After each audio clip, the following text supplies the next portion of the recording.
visto un poquito con el tema del Tribunal Constitucional. Yo no sé si hay que decir más. En su oportunidad ustedes lo van a ver en los ramos de constitucional, perdón, y en los ramos de político. Van a tocar estos temas. Pero en general lo de introducción al derecho le apunta simplemente a saber en qué casos y en qué casos interviene cada uno, ¿ya? La idea es que ustedes se queden con lo más sencillo posible, ¿ya? Lo más sencillo posible sería en este caso que existen dos órganos.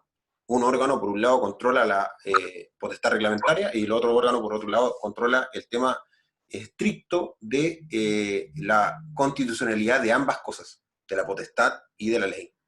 ¿Cachai? Entonces, que se queden con eso. Ahora, yo le invito en su casa a buscar qué control, o sea, qué trámite la Contraloría no controla, valga la redundancia, en cuanto a su legalidad del acto. ¿Ya? Hay algunos decretos que están exentos del trámite de toma de razón. Los invito a buscarlos para que también se pregunten por qué están exentos. ¿Ya? Hay algunos trámites que están exentos de todo proceso de control de legalidad, ¿ya? Para que lo revisen. Otro tema que les interese más que el Tribunal Constitucional, que ya lo vimos, y la Contraloría, que podamos revisar.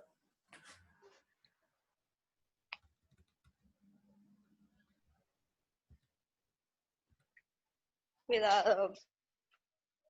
¿Les parece si revisamos otro tema? ¿Qué tema puede ser que a ustedes les interese revisar y que estén más o menos débil? Bueno, ayer vimos los principios de obligatoriedad, el principio, el de igualdad, vimos el principio de presunción de derechos, pero los nombramos. No sé si en la clase, porque en la clase anterior no estuve, entonces no sé si ahí lo explicó la profesora mejor.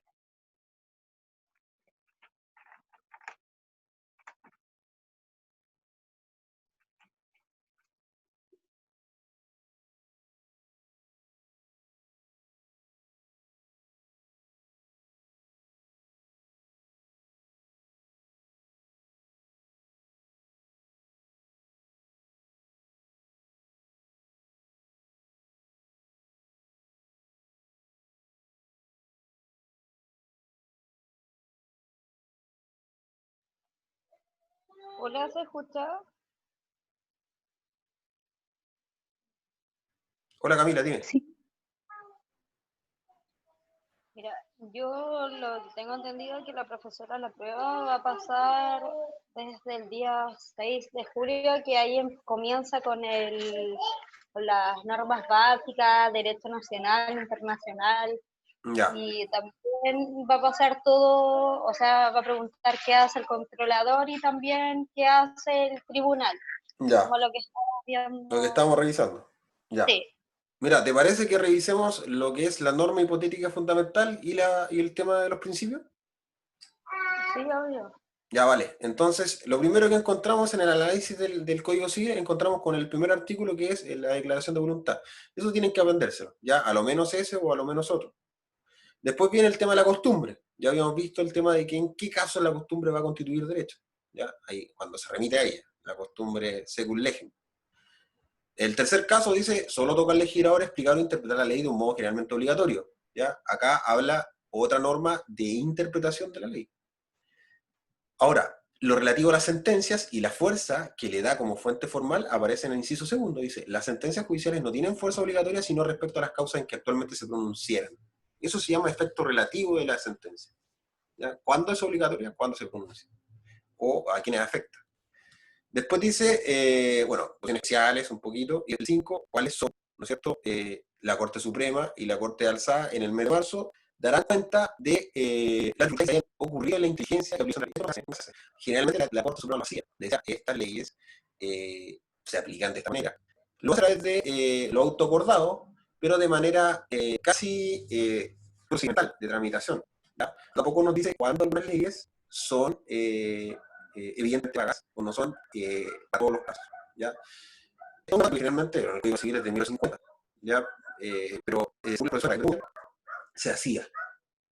De hecho, algunas veces se hace, ¿ya? Pero todavía es como inconstante.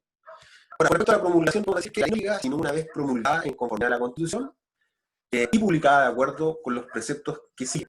¿Ya? Ahí está el decreto promulgatorio, ¿no es cierto? Y a continuación se da el nombre, ¿no es cierto? Y todos los requisitos de forma. Después, el 7 no después de la publicación. Se hace colección en el diario oficial y desde esa fecha, la fecha del diario oficial, se va a entender conocida, ¿ya? Y va a ser obligatoria. Ahora, sin embargo, en cualquier ley podrá establecerse reglas diferentes sobre su publicación y sobre sus fechas en que hayan de entrar en vigencia. ¿Cuándo una ley establece una fecha diferente de entrada en publicación? ¿O por qué una ley podría establecer una fecha diferente? ¿A alguien se le ocurre algo? ¿Por la vacancia? Ya, pero ¿por qué se da un periodo en que la ley no obliga? ¿Por qué es necesario, entiendan el fundamento subyacente detrás de la norma? Cuando se... La profesora había dicho algo de que existía como un vacío, por eso no se podía como promulgar. ya, mira, la respuesta va de la mano con dos cosas. En primer lugar, piensen en los códigos. Los códigos se promulgan, o los códigos son un conjunto de leyes, ¿no es cierto? Un conjunto de leyes que son de un mismo tema y de una misma sistemática, y regulan todo un sistema concreto, jurídico. Entonces, por ejemplo, el Código Civil regularía todas las situaciones de la vida de la persona. Es un código general, supletorio, común para todas las personas. Por ende, es tan común que necesitó un tiempo de entrada en vigencia de 2 años. El Código Civil que se promulgó en 1853 no se publicó hasta 1855. Tuvo 2 años desde su promulgación hasta su entrada en vigencia con la publicación. ¿Por qué? Porque era muy extenso, porque la gente tenía que conocerlos y porque la gente no puede conocer la ley en tan poco tiempo. ¿Cachai? Entonces, el fundamento subyacente es por eso.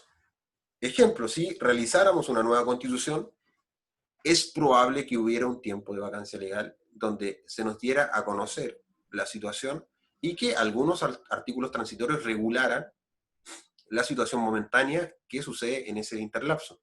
Ahora, generalmente se dispone que la ley no va a ser obligatoria, no va a entrar en vigencia hasta una fecha determinada y que mientras tanto se va a aplicar las disposiciones de la antigua disposición.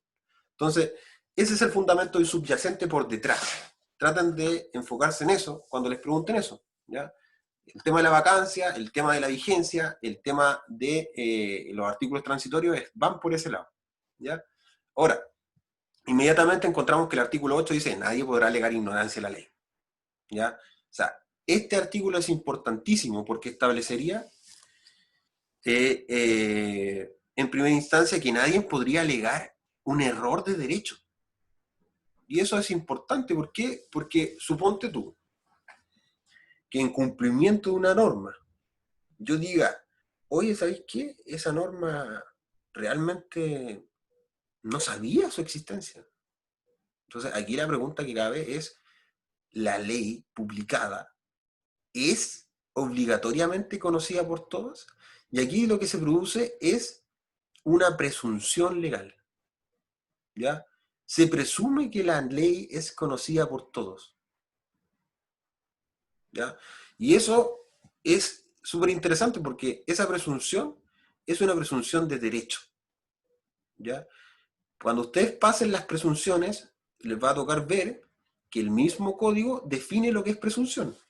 Nos vamos a ir al artículo 44 para revisar qué es presunción. Desde ahora ya ustedes igual tienen que ir aprendiéndose estos articulados porque les van a servir para los cursos de teoría de la ley y las personas. Teoría de la ley y las personas van a tratar a lo menos los 25 artículos o los 40 primeros artículos. Entonces, nosotros nos vamos a ir ahora a adelantar un poquito de ganado ajeno, que está acá en el 44, no, perdón, esa es la culpa, el 47. ¿Quién puede leer el 47? Y me lo explica.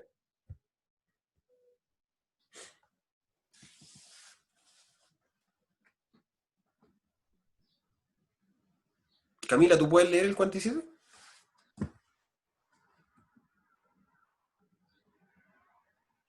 Franco, el siguiente que quieras lo leo yo. Te estoy bañando a la bebé, por favor. Ya. Pero sí estoy escuchando toda la clase porque estoy con audífonos. Ya, entonces, ¿quién puede leerlo? ¿Caroline? Porfa.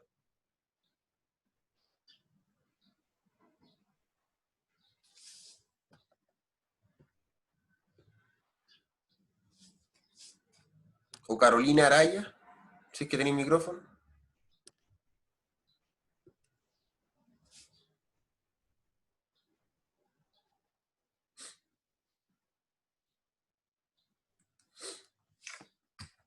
En vista que nadie quiere leer el artículo, voy a tener que leerlo yo. ¿No?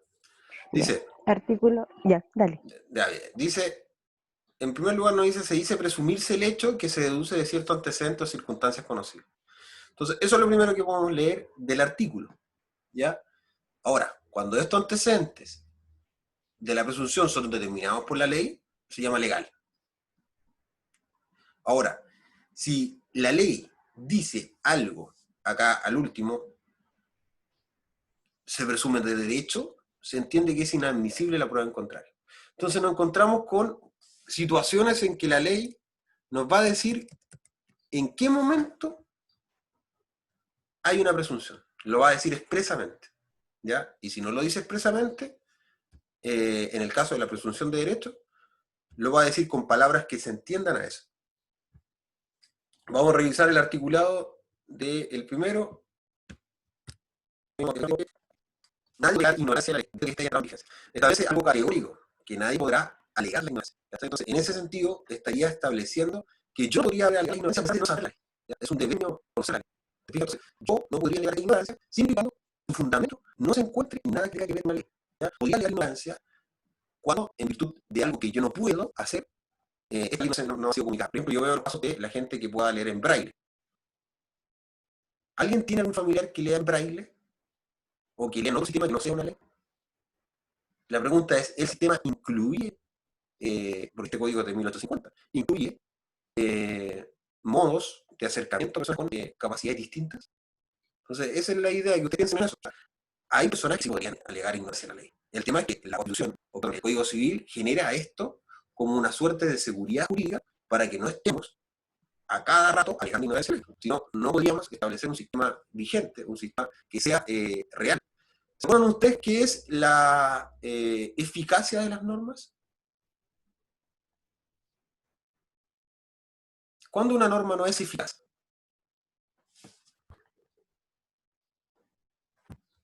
O lo otro que podríamos decir, ¿quién aplica la norma? ¿Quién aplica el derecho?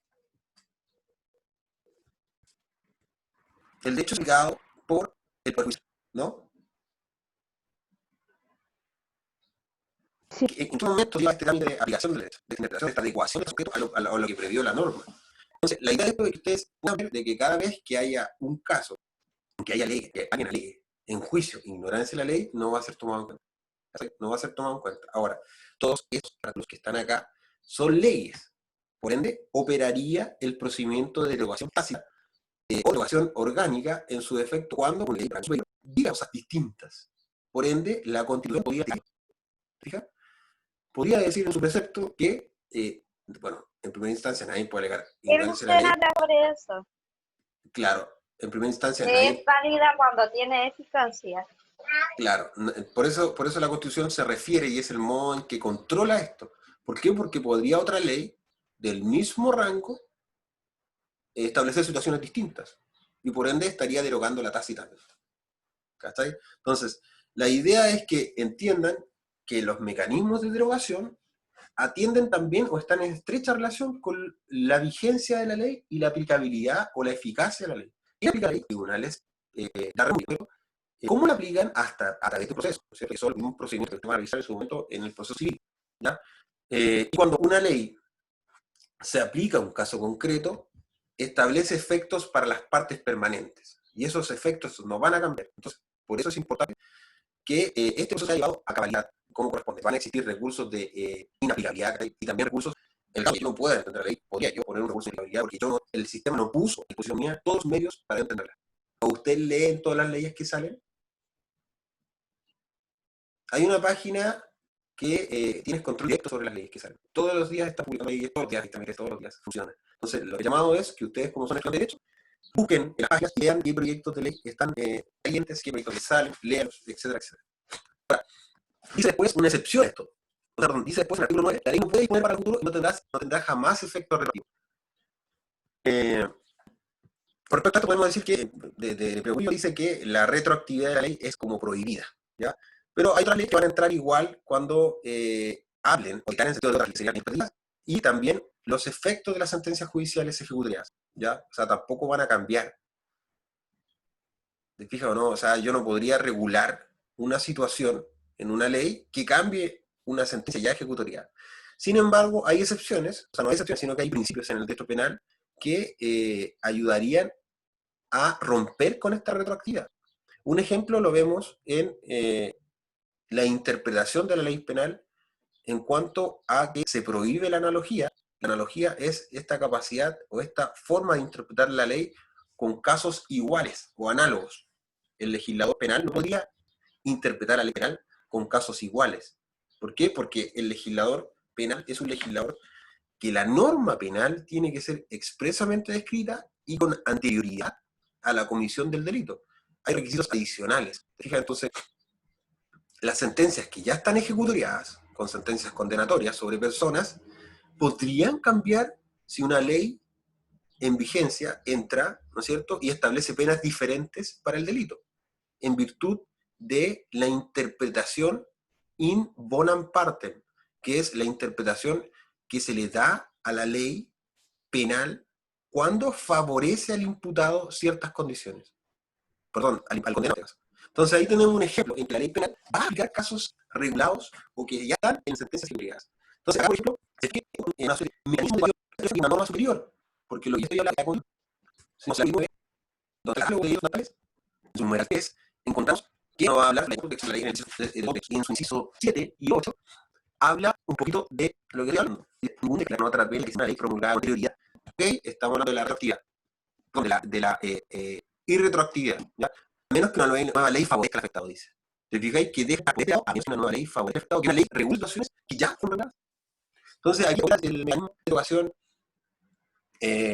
por otra ley tácita, ¿cierto? Y por una ley superior en sentido orgánico. Entonces, ahí un ejemplo.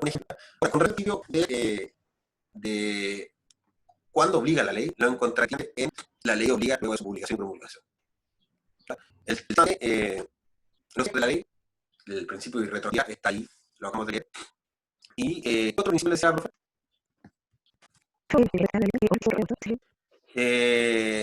Sí, se llama... que se aplica la ley al...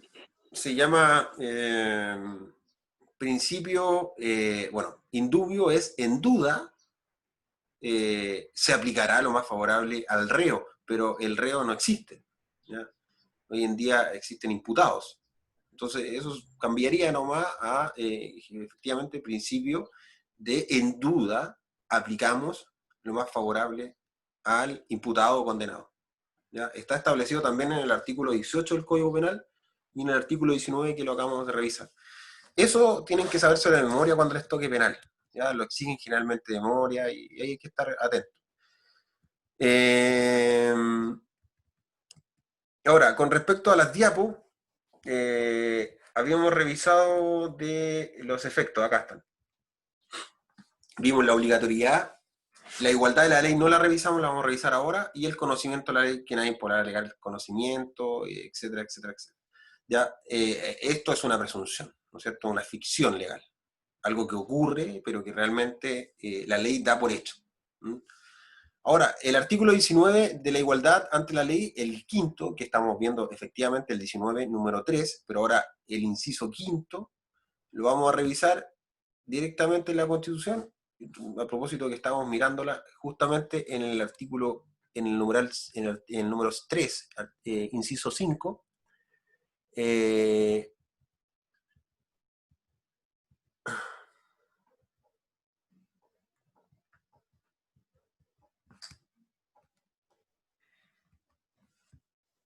dice, El 3 establece la igual protección a la ley y en el ejercicio de sus derechos, y establece un catálogo de situaciones.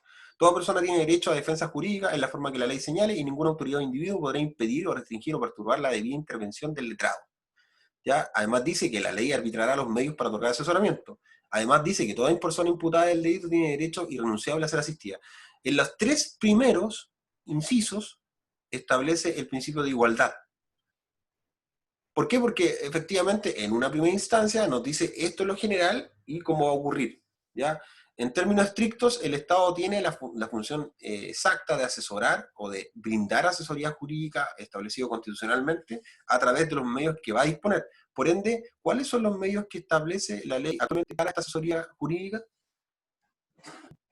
¿Ha establecido medios gratuitos de ley? La Corporación de Asistencia Judicial y la Defensa Penal Pública. Claro, para cada caso va a requerir casos específicos. Por ejemplo, la Defensoría Penal Pública va a ser un caso específico, ¿ya? O, por ejemplo, la Defensoría Laboral va a ser un caso específico. ¿Te fijáis? Pero en ambos casos va a establecer una igualdad ante la ley en cuanto a que nadie podría tener abogado y otro no. Y ahí vimos el tema de los principios. La idea de los principios es que ustedes, cuando les pregunten dónde obliga la ley o cuándo obliga, bueno, ¿dónde obliga? En el territorio. ¿Cuándo? Ya ustedes ven los casos, ¿ya? El de la y ahí hay excepciones. El de igualdad ante la ley lo vimos a propósito de esta igualdad de asesoría jurídica. La ley lo vimos a propósito de el efecto que tiene la ley en el tiempo, ¿no? ¿Cuál es lo que estamos? ¿Cuándo de conceptos de ordenamiento jurídico? En primer lugar, que la norma sea básica.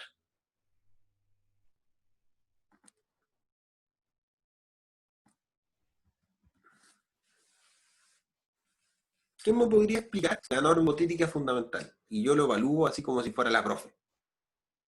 Con sus palabras, y vamos a ir viendo qué onda, o qué faltaría, o qué entiende.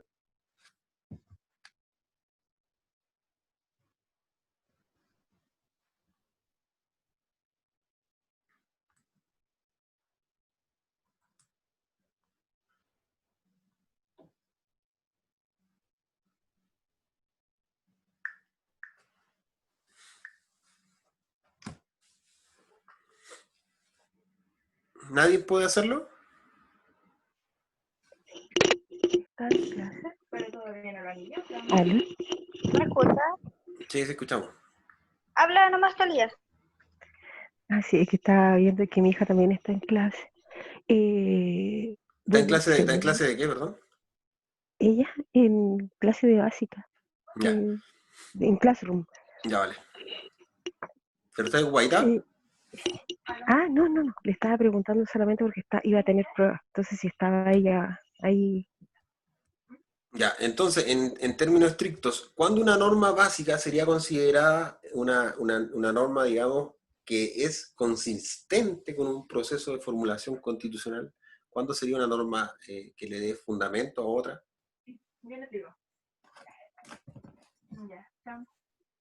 ¿Cuándo las normas son eficaces? Cuando es válida. La validez de una norma radica ¿Qué en es que la una validez? norma emana de otra norma. ¿Ya solamente en eso? La validez es cuando la ley existe.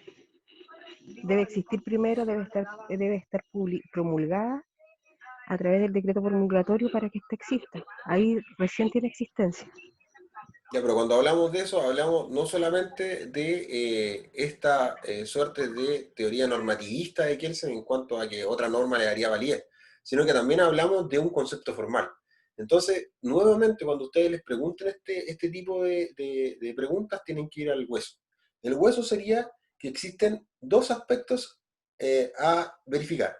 Lo primero es la validez, ¿no es cierto?, en cuanto a que se cumpla en su forma con la ley. ¿Cuál es la forma de la ley? Habíamos hablado que la forma de la ley es el proceso formativo de la ley, ¿no? Una norma sería válida porque cumple con el proceso formativo de la ley. No sé qué es lo que tú estás diciendo, pero en palabras más simples. Pero ¿cuándo también se daría cumplimiento a que esta norma fuera válida? ¿Podría una norma abiertamente inconstitucional ser válida? No, Ahí vemos el segundo aspecto, que es el aspecto de fondo. Entonces, la respuesta correcta sería, una norma es válida por tres cosas, profesora. La primera es porque se basa en una norma de rango superior que le da validez, según la teoría de Kelsen, es decir, como la teoría normativista. Después, la norma también es válida porque pasó el proceso formativo de la ley, ¿cierto? En todas sus etapas. Y eso se le llama aspecto formal. Y también es válida porque no es contraria a los principios que genera la Constitución. Y ahí estaríamos viendo su aspecto material. ¿Te fijáis? Ahí estaría completa la respuesta. Esos tres aspectos tenemos que siempre analizar. Su forma, su materia, lo que trata, ¿no es cierto? Y su grada normativa, o quién le da fundamento. Entonces, dentro de la grada normativa nos encontramos con este principio de legitimidad. ¿Por qué no hablan de legitimidad? Porque ya definimos el concepto de validez, ¿no es cierto? Y la profesora pone acá que existe una relación entre ellos. Hay una relación de eficacia cuando nos dice que sería condición de validez. ¿Qué significa esa frase? ¿Por qué la eficacia es tan importante y sería una condición o un requisito adicional para que la norma fuera válida? Porque ya vimos que la norma es válida cuando cumple con esos tres requisitos.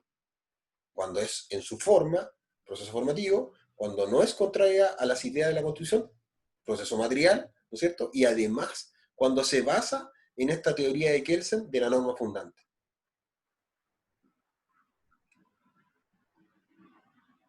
Para definir lo que es eficacia, tenemos que centrarnos ahora en quién aplica la norma. Porque ya vimos los aspectos funcionales de la norma, cómo nace, ¿no es cierto? Entonces, cuando hablamos de validez, hablamos de existencia. Y cuando hablamos de eficacia, hablamos de aplicación.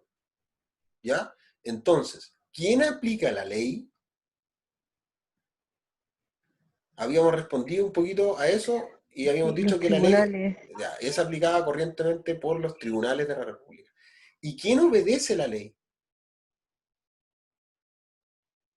En términos estrictos, todo. el sujeto imperado, todo. Ya, Sí. entonces, Pero si nosotros no respetáramos esa norma, no sería eficaz, perdería la eficacia. ¿cómo perdería la eficacia? Como por ejemplo la norma sanitaria, lo vemos por todas partes que la gente deambula, no respeta la norma y ¿qué eficacia tiene si no se Pero respeta? acá cuando te dice la profesora, ¿la eficacia es condición de validez? Eso quiere decir que las normas que no son corrientemente acatadas por el sujeto imperado y no son aplicadas por los tribunales serían inválidas. Eso es lo que está diciendo la profe. Ah, claro, no, no. Hay No, una, sí son válidas, dice que son, dale, a ver. disculpa, no, ella dice que sí son válidas, igual como lo que dijo Talía, sí son válidas. Lo que pasa es que ella dice son sancionados al no cumplimiento, pero ella dice que sí son válidas, aún porque, porque el tema de lo que está ocurriendo ahora, claro, no es eficaz, pero eso no le va a quitar la validez. Ya, entonces nos encontramos con una relación de la cabina entre estas cosas. Ya, entendiendo el concepto de eficacia y entendiendo el concepto de validez, vamos directamente al debate que tiene en su libro. Kelsen afirma, y Agustín, el profesor Agustín también dice lo mismo, siguiendo a Kelsen, dice que las normas, en general, cuando no son aplicadas, ¿no es cierto? Y tampoco son obedecidas por los sujetos imperados, caen en una suerte de desuso, o en una suerte de no aplicación. Pero no quiere decir que la norma no es válida. La norma existe, pero no es aplicada.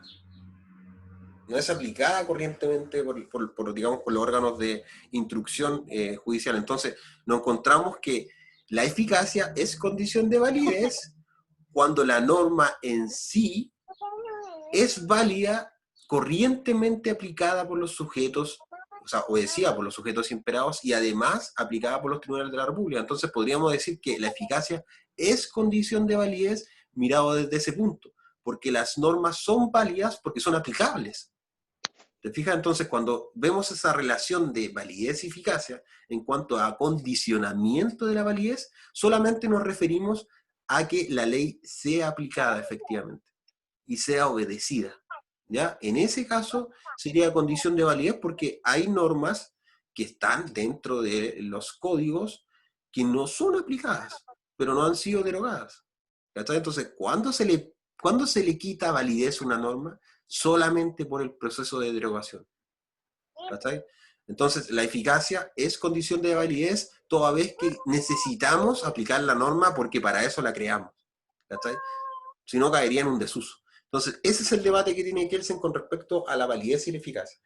En estricto rigor, en resumen, la eficacia estaría en estrecha relación... ¿Ahora? Dime. ¿A qué hora? Estaría en estrecha relación con la aplicación de la norma. Y la validez estaría en estrecha relación con estos tres datos que les dije. La aplicación formal, la fundante, la norma fundante, y la aplicación material en cuanto a que nos fuera contraria a los sentidos de la Constitución.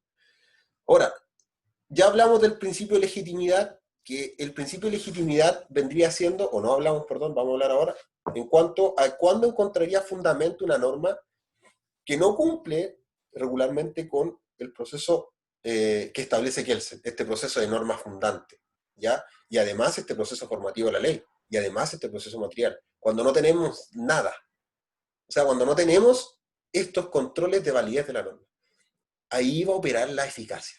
¿Te fijáis? Porque ya no tenemos estos controles, no hay medios de creación normativa. Por ende, la norma básica va a ser obedecida ahora no en función de su validez, sino en función de su eficacia. ¿Por qué? Porque la norma básica es una norma que está basada en un hecho. Por ejemplo, si fue basada en un hecho emancipatorio, las mismas personas que participaron de ese proceso emancipatorio deberían acatar la norma. Solamente por la convicción que la norma ordena. No porque esté basada en una norma superior, sino que porque ellos mismos, entre ellos, acordaron que la eficacia, que es de correcto adecuación de la norma en cuanto a su obligatoriedad, va a ser así porque nosotros la usamos, porque nosotros la aplicamos. Y ahí se va a llegar a la concreción de una constitución o de una norma fundamental positiva. ¿Ya? Entonces la norma básica sería una norma hipotética desde ese carácter porque establecería una situación que no estaría en estricto rigor plasmada o manifestada en algún fuente formal del derecho, pero sí estaría basada en un hecho que le daría legitimidad mientras todos los que participaron de ese hecho obedezcan a aquella norma. Entonces, eso es el principio de legitimidad. ¿Lo entienden?